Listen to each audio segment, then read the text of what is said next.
Okay, today, students, we're going to continue our study of congruent triangles, and we're going to start with a review.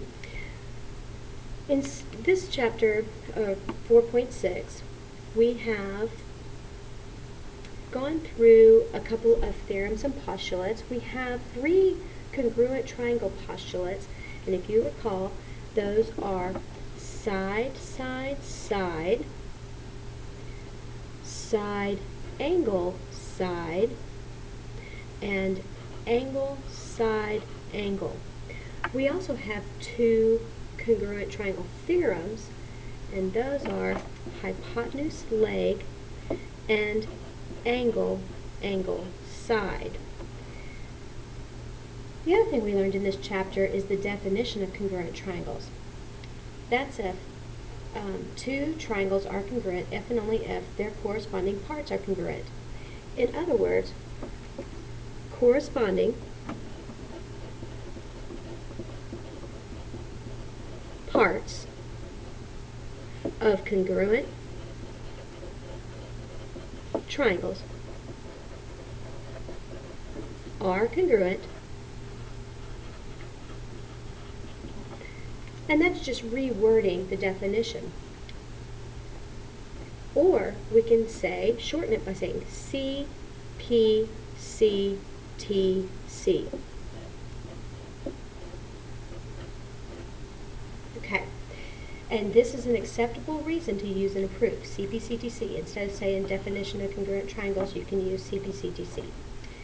Okay, so here we'll start with the dog and the cat triangle, and we know that these two are congruent. We're used to looking at pictures, but sometimes we don't have pictures to look at. So I want to use the name, the congruent statement, in order to make my list of congruent parts. So here, CA is the side, so CA is going to be congruent to, those were the first two letters, so I'm going to use the first two letters of this one, that's DO. And then AT is the second two letters, so AT is going to be congruent to OG. And then finally, the first and the last, CT, is going to be congruent to the first and the last, which is DG. All right, notice how you have segment notation. Remember that whenever you have a congruent symbol, you must have segment notation. If you have an equal sign, then you cannot use segment notation, and you'll see that in example 2. We also need to list the congruent angles, and yes, we normally use 3 letters to name our angles, but today, since I'm using the congruent statement to make my list, I'm just going to use 1 letter to make sure that you understand that it's a position that counts. So here, angle C is going to be congruent to, that's the first letter, so it's going to be congruent to the first letter here, angle D. Angle A is going to be congruent to angle O, and angle T is going to be congruent to angle G. That doesn't look like a congruent symbol. Okay, and you can go back and color all your parts if you want to make sure. If you want to see that CA is going to be congruent to DO, this one here, and then this one here, AT. So AT is going to be congruent to OG. And then this one here, CT, is going to be congruent to DG. And that's really helpful whenever they are turned different ways, like in this one. Okay, so the next one here, example 2, it says, if these two triangles are congruent, then what do we know? Well, you can look at this. We're going to need this in a minute, but we're going to look just at the congruent statement, just like we did up here. So EG, that's the first and the last, so that's L and N. And I'm going to leave some room because I need to write some more information here. NM goes backwards. It starts at the last and goes to the middle, so that's going to be GF. ML starts in the middle and goes to the first, so that's going to be FE. The measure of angle M, which is in the middle, is going to be equal to the measure of angle F, and the measure of angle G, that's going to be the measure of angle N, and the measure of angle E, that's going to be equal to the measure of angle L. Now, what CPCTC does is it tells us that these are congruent. So that's the first step. We know that these are all congruent. But then we use definition of congruent segments and congruent angles to make them equal to each other. So then once they're equal to each other, then we can start looking over here. So I'm going to use color. So here I'm going to choose purple to represent EG and LN. So EG is this one here, EG, and LN. And you can see that I have some information here, some additional information. So I'm going to list that over here. That means that these are equal to 15. And then I've got this one here, M, N, and GF, M, N, and GF. Here's my additional information, so I'm going to list that over here. That's 12.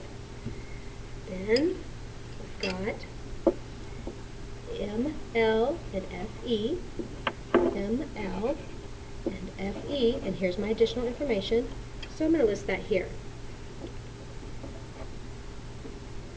Alright, same with the angles. The measure of angle M, measure of angle M is this one right here. It's going to be equal to the measure of angle F, and we have additional information, so I'm going to write that underneath. That's going to be equal, both of these equal to 97 degrees. And then I've got G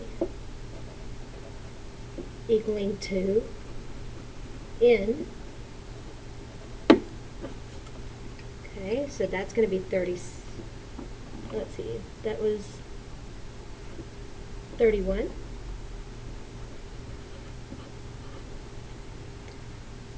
And then the last one, I have E and L. 1, 2, 3, 1, 2, 3, and that's 52 degrees.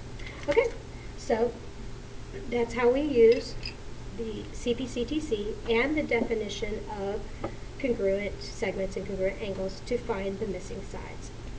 All right, the next set of examples are on the back. There you go. Okay, we're going to do this one the same way. So first of all, I'm going to use the name CE. CE. I have a C here and I have a C here. So I want to use this one, CE. So that means this one's going to be CB. CD is first, last and first. So last and first is going to be CA. Measure of angle D is going to equal the measure of angle A. E is in the middle, so that's going to be B, which is in the middle. Okay, and then I go to my chart or my diagram to see if there's any more information that I can pull into here. So CE and CB. So CE is this one. CB is this one. So what I know about these two is that they are equal to 14. All right, the next one, I have CD and CA. CD is here, CA is here, so I have extra information, so I know that those are 16. Then I have measure of angle D. It's going to equal the measure of angle A, so I know that these are going to be 68 degrees. And then I have measure of angle BE equal to measure of angle B.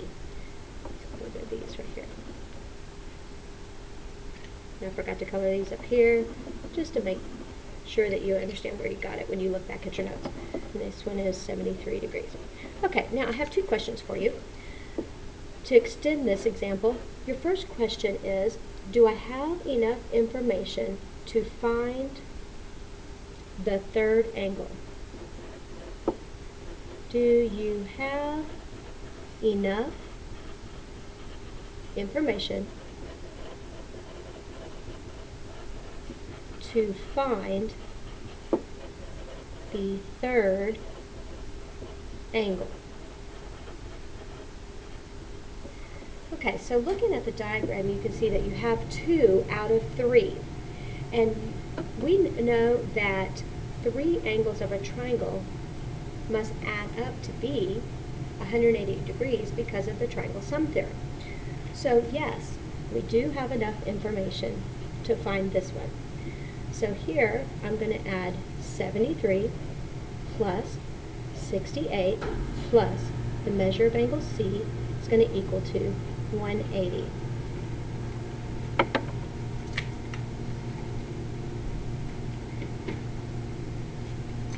Using my calculator, I'm going to add up 73 and 68. And I get 144. I'm sorry, 141 plus the measure of angle C equals 180.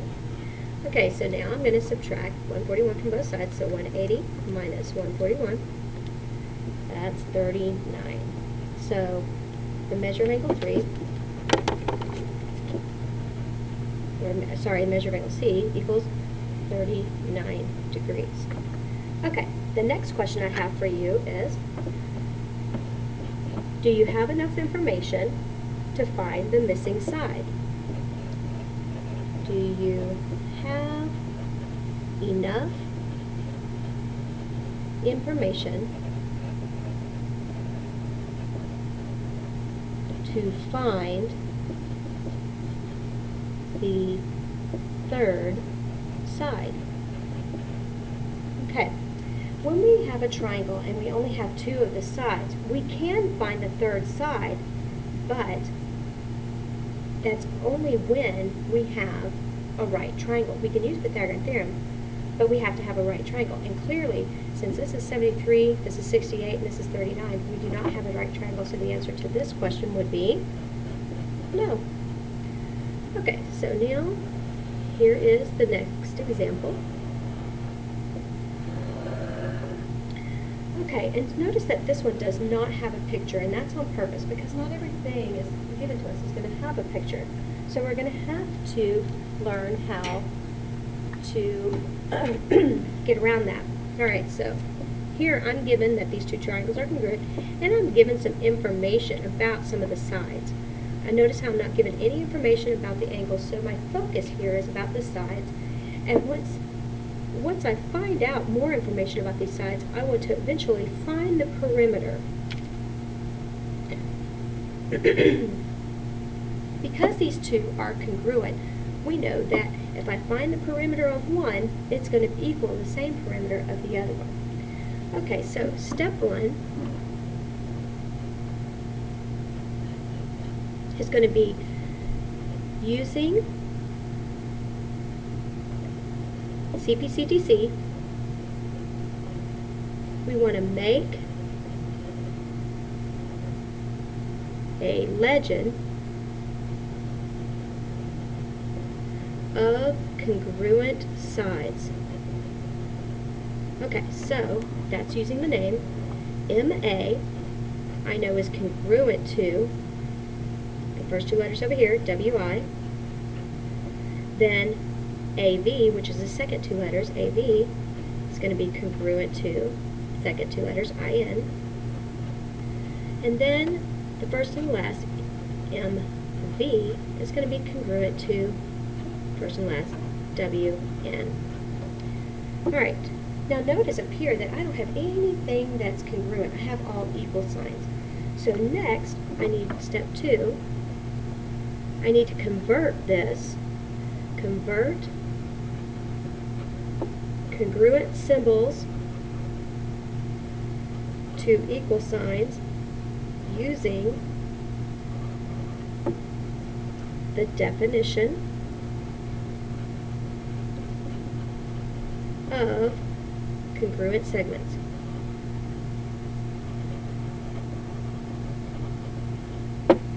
Okay, so here, all I do is I take my legend and I take off the segment notation and change all of these congruent symbols to equal signs. So that's going to be MA equals WI, AV equals IN, and MV equals WN. Okay. Step 3.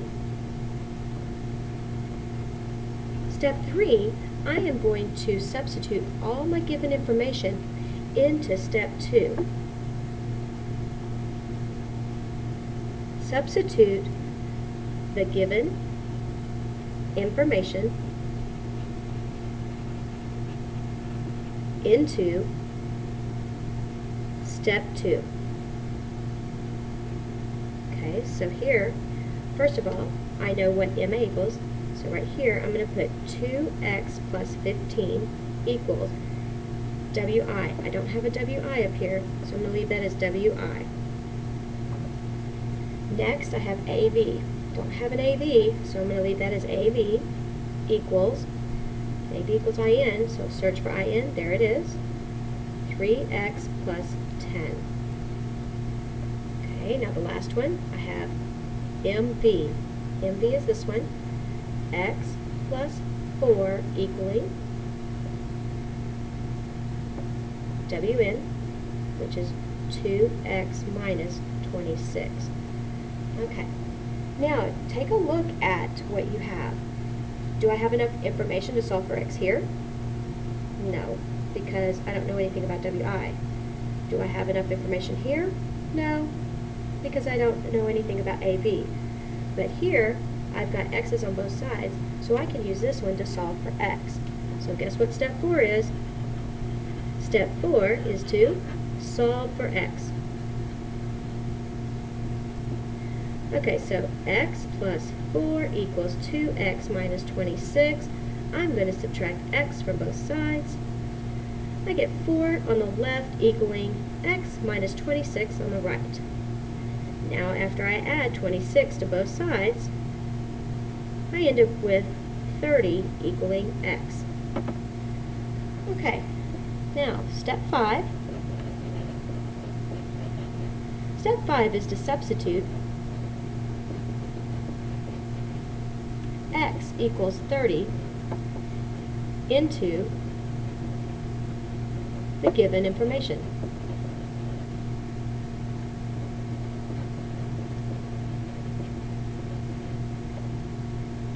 And what that's going to help me do is find the length of each side. So to find the length of each side. Okay, so, alright, I'm going to look up there. Do I have an MA? Yes, I have an MA, so I can find the side of MA. Do I have an AV? No, I don't have an AV. So I'm going to try, instead of using this triangle, I'm going to try this one. Do I have a WI? I have a WI down here equaling to this, so here I have enough information.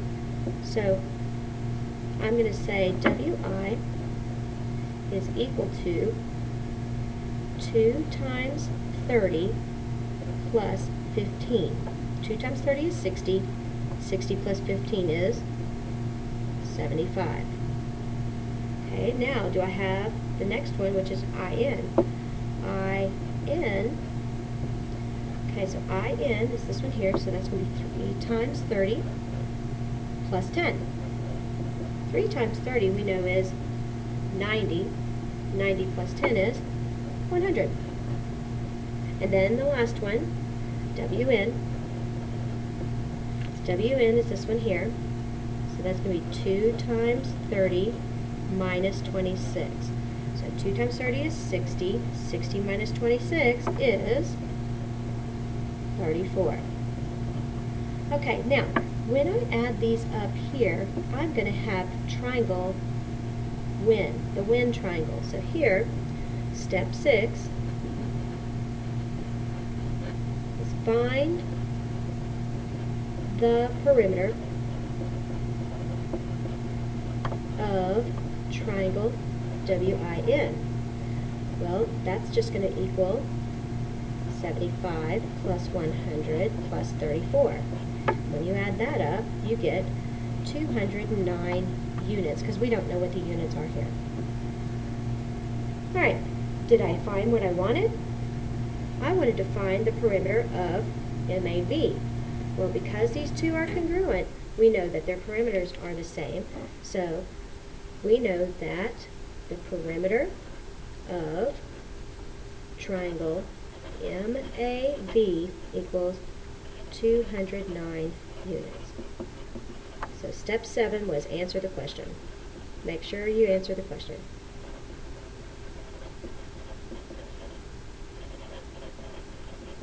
Okay, and that's it, folks.